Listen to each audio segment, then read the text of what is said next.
Telugu digital media network లో political కేటగిరీలో number 1 కేవలం 72 గంటల్లో 1,50,00,000 వ్యూస్ పైగా పాపులర్ టీవీ నెట్వర్క్. కృష్ణారెడ్డి గారు ఎన్నికలకి ఈసారి టఫ్ ఫైట్ ఉండేలా కనిపిస్తుంది. ఎందుకంటే ఇంతవరకు టీడీపీ జనసేన కలిసి వస్తుంది అనుకున్నాం. ఇప్పుడు టీడీపీ జనసేనతో బీజేపీ కూడా జాయిన్ అయింది. 3 పార్టీలు కలిసి వస్తున్నాయి. ఇంకా వైసీపీకి ఎన్నికల్లో గెలవడం చాలా కష్టం అనేసి అయితే చాలామంది అంటున్నారు. సార్ టీడీపీ వాళ్ళు, జనసేన వాళ్ళు, బీజేపీ వాళ్ళు అనుకుంటున్నారు. బీజేపీ వాళ్ళు అనుకోరండి. బీజేపీ వాళ్ళకి తెలుసండి. బీజేపీ వాళ్ళకి జగన్ గారు గెలుస్తారని తెలుసండి. కాకపోతే వాళ్ళకి ఏంటంటే వాళ్ళకి ఓటింగ్ లేదు.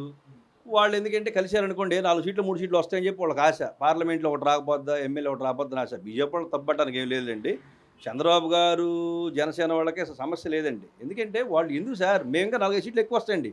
బీజేపీ కలిసిన తర్వాత మాకు ఇంకా 4-5 సీట్లు పెరిగే అవకాశం ఉంది సార్. గతం కంటే కూడా పెరిగే అవకాశం ఉంది. ఎందుకంటే దానికి కారణాలు ఉన్నాయి, నేను చెప్తాను.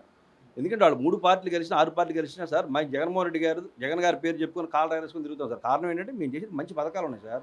మా ప్రభుత్వం మన జగన్మోహన్ రెడ్డి గారు చేసిన సంక్షేమ పథకాలు కానీ, పెన్షన్స్ కానీ, వితంతుల పెన్షన్ కానీ, వికలాంగుల పెన్షన్ కానీ, నాడు నేడు స్కూల్స్ కానీ బొచ్చడు చేసి ఉన్నాడు సార్. ఎందుకంటే ఆసరా పథకం కానీ ఇవన్నీ చాలా ఉన్నాయండి. బొచ్చడండి పేద ప్రజలకి ఏమి కావాలో ఇచ్చున్నాడు సార్ జగన్మోహన్ రెడ్డి గారు. అందుకని వీళ్ళందరూ కూడా జగన్మోహన్ రెడ్డి గారికి ఓటేస్తారు సార్.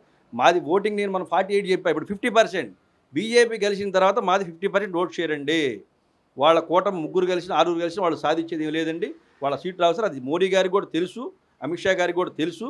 చంద్రబాబు గారి పని అయిపోయిందండి. ఇంకా అసలు వాళ్ళు ఇంకా నెక్స్ట్ అయిపోయింది 2024తో క్లోజ్ అండి. ఇంకా ఆయన చాప్టర్ క్లోజు. అందులో అనుమానం ఆక్షేపణ ఏం లేదండి. మాకు జగన్మోహన్ రెడ్డి గారు పెట్టిన సంక్షేమ పథకాలే మమ్మల్ని గెలిపిస్తాయి. చంద్రబాబు నాయుడు గారి విజనరీకి అలాగే పవర్ స్టార్ పవన్ కళ్యాణ్ ఏదైతే స్టార్గా ఉందో సెలబ్రిటీ అది కావచ్చు, దీనికి తోడు ఏదైతే మోడీ మానియా కూడా యాడ్ అయింది బోనస్గా.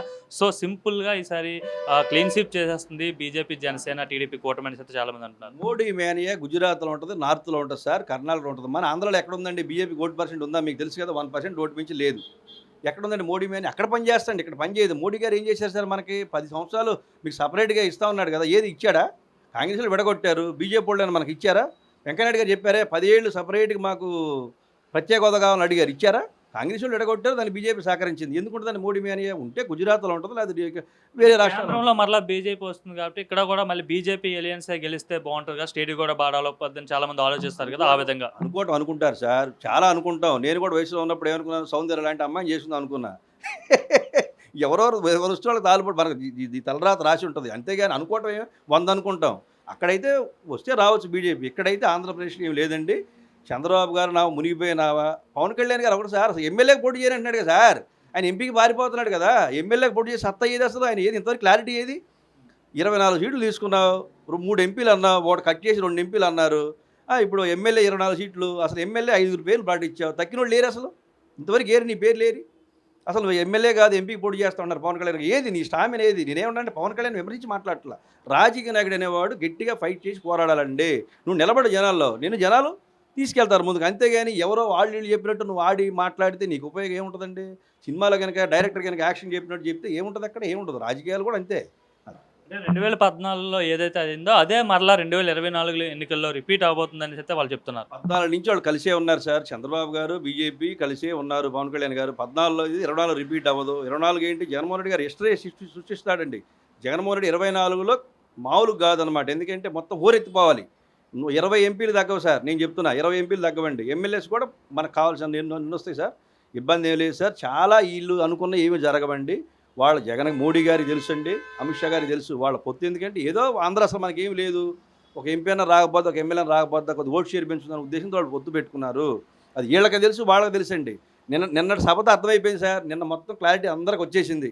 జగన్ గారి గవర్నమెంట్ ఫామ్ అయిపోతుంది, మనం ఏం చేయలేని పరిస్థితిలో ఉన్నాము, ఏదో రకంగా 4 రాళ్ళు వేయాలి, లేకపోతే మన ముఖాన్ని బురద కొట్టేస్తే వాళ్ళే దుడుచుకుంటారనే ఫీలింగ్లో వీళ్ళు ప్రతి ఒక్కరు ఉన్నారండి. అందులో ఇవన్నీ కూడా పటాపని చేసుకుని జగన్మోహన్ రెడ్డి గారు నేను చెప్పాడు, నేను అర్జునుడిని, మీరంతా కృష్ణ పాత్ర పోషించమని చెప్పాడు. డెఫినెట్గా జగన్మోహన్ రెడ్డి పరిపాలన వస్తుందంటే మంచి పరిపాలన. ఏమని చెప్తున్నాడు ఆయన క్లియర్గా? రాజశేఖర్ గారి ఫోటో పక్కన నా ఫోటో ఉండాలని అంటున్నాడు. నేను మంచి చేస్తానంటున్నాడు. నాకు అధికార వ్యామోహం లేదు, నేను మంచి చేస్తా, మంచి చేయడానికి వచ్చాను, పేద ప్రజల ముఖాల్లో చిరునవ్వు చిందియడానికి వచ్చానని చెప్పి క్లియర్గా చెప్తున్నాడు. అది ఇంక జనాలందరికీ అర్థమైపోయింది. ఇంకా డిసైడ్ అంటే జగన్మోహన్ రెడ్డి ఓడిపోబోతున్నాడు ఈ విషయం మోడీకి కూడా తెలిసింది కాబట్టి ఇన్ని రోజులు చంద్రబాబును వ్యతిరేకించిన ఎన్డీఏ కావచ్చు బీజేపీ మోడీ కావచ్చు మళ్ళీ కలిశారంటే చంద్రబాబు గెలుస్తున్నాడు అనేసి అటుపక్క వెళ్ళారని చాలా మంది అంటున్నారు. నెల రోజులు ఆగమనండి సార్, ఎవరు గెలిస్తే ఎవరు ఓడిపోతారు, నెల రోజులు ఆగమండి ఎందుకు, ఇప్పుడు తొందర ఎందుకు, ఒక్క నెల రోజులు వెయిట్ చేయండి సార్, ఎలక్షన్ అయిపోతుంది కదా, కౌంటింగ్ వస్తుంది కదా, అప్పుడైనా మాట్లాడుకుందాం, మేము వెనక్కి వెళ్ళమండి, ఇదే మాటలు మళ్ళీ రేపు ముందుకు వచ్చి మాట్లాడదాం, మేము చెప్తున్నాం ఛాలెంజ్ చేసి మాట్లాడుతున్నాం, అది కరెక్టో కాదో నాకు తెలియదు, నా వయసుకి డెఫినెట్గా కౌంటింగ్ అయిన మరుక్షణం మళ్ళీ మాట్లాడుకుందాం, చర్చలో కూర్చొని మాట్లాడుకుందాం.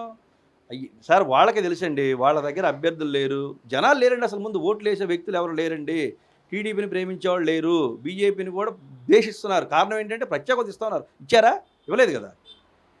అంటే మరి ఏదైతే ఉందో ఇప్పుడు సంబంధించి చంద్రబాబు నాయుడు గతంలో మోడీ గారి పైన చాలా వ్యతిరేకంగా మాట్లాడారు, ఇప్పుడు అంత వ్యతిరేకించిన మోడీ గారు ఎన్డీఏ కూటమిలో ఈయన జాయిన్ అవ్వడం ఎట్లా చూస్తారు? సార్ మోడీ గారికి కూడా ఇష్టం లేదండి, మరి ఆయన తిట్టున్నాడు కానీ మనం అనకూడదు, ఒక ప్రధానమంత్రిగా ఒక మోడీ గారు, ఎందుకంటే ఆయన మంచి పదవిలో ఉన్నాడు, మంచి హోదాలో ఉన్న వ్యక్తిని మనం విమర్శించకూడదు, తప్పు, వ్యక్తిగత విషయాలు మనకు అనవసరం.